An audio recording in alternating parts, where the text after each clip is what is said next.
청소년 사역, 이거 진짜 막막할 때 많죠. 가끔은 좀 외롭기도 하고요.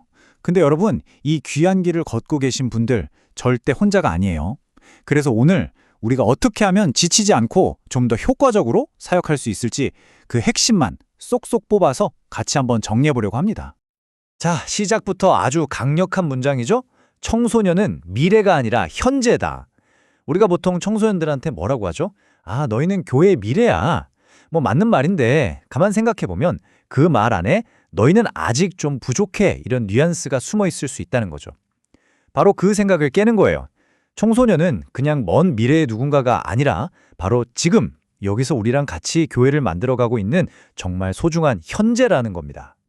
그래서 오늘 우리가 어떤 길을 같이 걸어볼 거냐면요.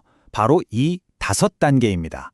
첫째, 우리의 미션, 희망의 사역. 둘째, 청소년을 이해하는 마인드셋. 셋째, 실제적인 방법들. 넷째, 혼자가 아닌 팀으로 함께하는 법.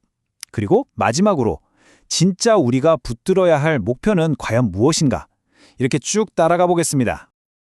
자, 그럼 첫 번째 단계부터 시작해 볼까요? 바로 미션, 우리의 사명입니다. 사실 모든 일의 시작이잖아요.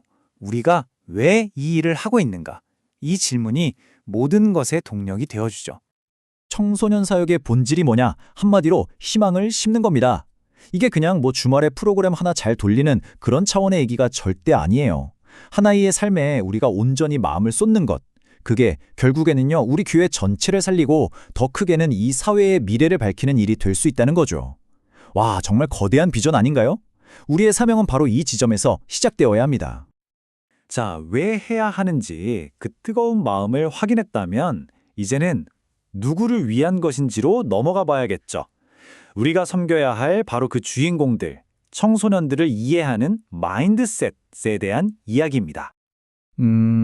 우리가 만나는 아이들, 그들의 진짜 모습은 뭘까요? 여기서 중요한 건요, 아이들의 특징을 문제점으로 보는 게 아니라는 거예요. 쟤는 저게 문제야. 이게 아니라, 이런 특성이 있구나 하고 이해하는 거죠. 그래야 제대로 소통하고 관계를 맺을 수 있으니까요. 첫 번째는 바로 자기중심성이에요. 이게 이기적이다, 나쁘다 이런 뜻이 아니고요. 이 시기에는 그냥 그게 너무 자연스러운 거예요. 온 세상이 나를 중심으로 돌아가는 것 같죠. 그럼 우리는 어떻게 해야 할까요? 야, 너만 생각하지 마. 이게 아니라 그 아이의 작은 세상 밖으로 살짝 초대하는 겁니다. 봉사활동이라든지 단기 선교 같은 좀 낯선 경험을 통해서 나 말고 다른 세상도 있구나. 우리라는 걸 경험하게 해주는 거죠. 두 번째는 정서적 불안정. 이건 말 안 해도 다들 아시죠? 감정 기복이 롤러코스터를 타잖아요. 몸도 마음도 막 폭풍 성장하는 시기니까요. 이럴 때 사역자는 뭐가 되어줘야 할까요? 바로 바위 같은 존재가 되어주는 거예요. 아이들이 막 흔들릴 때 든든하게 그 자리에 있어주는 거죠. 괜찮아, 그럴 수 있어. 공감해주고 지지해주는 그런 꾸준한 사람이 필요한 겁니다. 세 번째, 정체성의 혼란. 사실 나는 누구인가? 이 질문, 어른인 우리도 평생 하잖아요. 근데 청소년들은 이 질문의 태풍 한가운데 있는 거예요. 이때 우리가 너는 이런 사람이야 하고 답을 딱 내려주면 안 돼요. 그렇다고 네 안에서 답을 찾아봐 하고 그냥 두는 것도 아니고요. 우리가 할 일은 그들의 시선을 살짝 돌려주는 거예요. 진짜 나를 디자인하신 분, 바로 창조주께로요. 진정한 나를 발견하는 여정은 바로 거기서부터 시작되는 거니까요. 네 번째 특징은 공동체의 지향성. 아이들한테는 정말 친구가 전부일 때가 많죠. 부모님 말보다 친구 말이 더 잘 먹히잖아요. 바로 이거예요. 이게 바로 우리 사역의 아주 중요한 열쇠가 될 수 있습니다. 아이들이 기댈 수 있는 건강하고 따뜻한 공동체를 의도적으로 만들어주는 것. 어쩌면 이게 청소년 사역의 전부라고 해도 과언이 아닐 겁니다. 자, 마지막 5번째 특징입니다. 의심하려는 경향. 이 시기 아이들은 모든 것에 왜? 라는 질문을 던져요. 이걸 보고 어른들은 아이고 저 녀석 믿음이 흔들리나 하고 걱정부터 하시죠. 근데요, 관점을 확 바꿔보면 어떨까요? 이 의심이야말로 그냥 맹목적인 믿음이 아니라 진짜 자기 믿음을 갖게 되는 최고의 기회라는 거죠. 그러니까 우리의 역할은 명확해요. 어떤 바보 같은 질문을 해도, 어떤 도발적인 질문을 해도 괜찮아, 다 물어봐 라고 말해줄 수 있는 안전한 울타리가 되어지는 겁니다. 자, 그럼 이제 제일 궁금해하실 부분으로 넘어가 볼게요. 그래서 어떻게 해야 하는데요? 바로 방법에 대한 이야기죠. 근데 여기서 정말 중요한 게 하나 있어요. 우리가 무엇을 할까 막 프로그램을 고민하기 전에 먼저 나는 어떤 사람인가, 즉 내 존재 자체에 대해 먼저 생각해야 한다는 겁니다. 이게 진짜 핵심이에요. 여기서 우리의 관점이 완전히 한번 뒤집어져야 합니다. 보세요. 아이들을 위한 사역. 이건 뭐냐면 아이들을 그냥 가만히 앉아서 받아먹기만 하는 수동적인 관객으로 만드는 거예요. 하지만 아이들과 함께하는 사역은요. 그들을 우리와 똑같은 능동적인 주역으로, 동역자로 세우는 거죠. 어느 쪽으로 가야 할지는 너무 명확하지 않나요? 이것도 마찬가지예요. 우리가 자꾸 how, 즉 어떻게 할까, 무슨 재미있는 프로그램을 할까 여기에만 집중하기 쉬운데요. 사실 그것보다 훨씬 더 중요한 건 who, 바로 누가 하느냐입니다. 사역자의 인격, 그 사람 자체가 훨씬 중요하다는 거죠. 생각해 보세요. 아이들은 무슨 말을 들었는지보다 누가 그 말을 해줬는지를 훨씬 더 오래 기억하거든요. 그러면 도대체 어떻게 해야 아이들하고 진짜로 연결될 수 있을까요? 어떻게 하면 꽁꽁 닫힌 마음의 문을 열 수 있을까요? 제가 아주 실용적이면서도 기억하기 쉬운 꿀팁을 하나 알려드릴게요. 이름하여 아이들 마음을 여는 5가지 사랑의 언어입니다. 진짜 별거 아니에요. 한번 들어보세요. 첫째, 그냥 같이 놀아주는 거. 야, 같이 놀자! 둘째, 같이 밥 먹는 거. 치킨 먹으러 가자. 셋째, 그냥 들어주는 거. 아, 그랬구나. 넷째, 기억해주는 거. 그거 저번에 말했던 거 어떻게 됐어? 그리고 마지막 5번째, 무조건적인 내 편이 되어주는 거. 괜찮아, 난 무조건 네 편이야.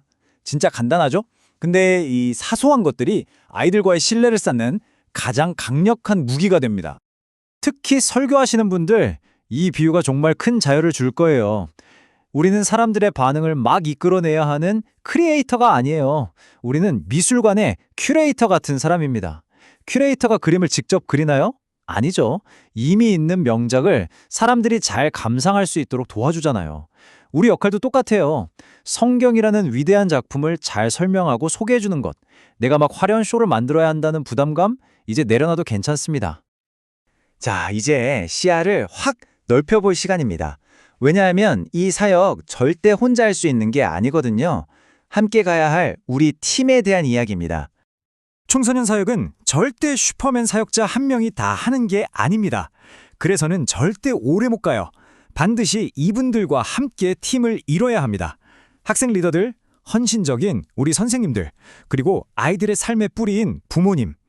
마지막으로 이 모든 걸 안아주는 교회 공동체까지. 꼭 기억하세요. 이분들은 우리가 관리해야 할 대상이 아니라 사역을 함께 이끌어가는 우리의 핵심 파트너입니다. 특히 이 말을 정말 마음에 새겨야 합니다. 사역자는 언젠가 떠나고 학생들은 졸업하지만 선생님들은 그 자리에 남는다. 맞죠? 우리 사역의 지속성, 안정성, 그 모든 것의 핵심은 바로 우리 선생님들께 있어요. 그래서 선생님들의 그냥 보조 인력으로 생각하면 절대 안 되고요. 우리 팀의 대표 선수이자 또 다른 코치로 세워드리는 것. 이게 최고의 장기 투자입니다. 자, 어느덧 마지막 파트입니다. 우리가 달려가는 최종 목적지, 목표에 대한 이야기인데요. 과연 청소년 사역에서 성공했다, 이겼다라고 말하는 건 뭘 의미하는 걸까요? 그 정의를 한번 새롭게 내려보겠습니다. 올바른 목표를 세우기 전에 우리가 진짜 빠지기 쉬운 유혹 3가지부터 짚고 넘어갈게요.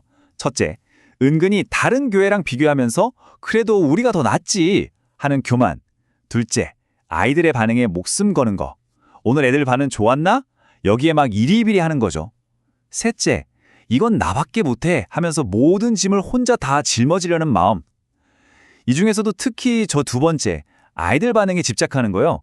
이게 우리를 가장 빨리, 가장 심하게 번아웃되게 만드는 덫입니다. 그래서 우리는 어떤 언어를 써야 할까요? 주인의 언어를 쓰는 사람은 계속 물어요. 이거 성공이야 실패야?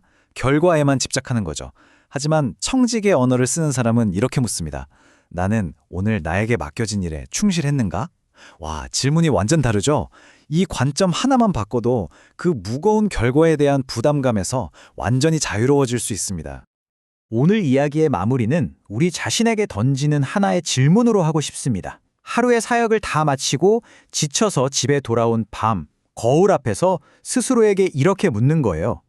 오늘 성공했나가 아니라 나는 오늘 충성했는가? 바로 이 질문 하나가 이 길고 외로운 사역의 여정에서 우리를 지치지 않게 하고 가장 올바른 길로 끝까지 걸어가게 만드는 힘이 되어줄 겁니다.